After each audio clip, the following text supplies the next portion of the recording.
Winston Churchill once tried to defeat Hitler using ice ships made from frozen Canadian lakes.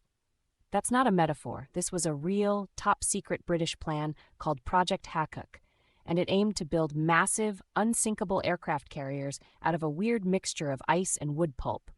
Engineers thought regular steel ships were too vulnerable to German torpedoes, so they experimented with a new material called Crete, which was basically a super-strong frozen slush. These icy behemoths would be so tough they could take hits and barely dent, and so huge they could carry entire air bases across the Atlantic. To test the idea, scientists actually built a prototype on a remote Canadian lake.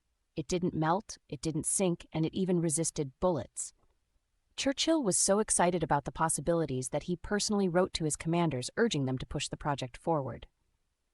But as wild as it sounds, the plan was eventually abandoned because making ice ships at that scale turned out to be way more complicated than anyone expected.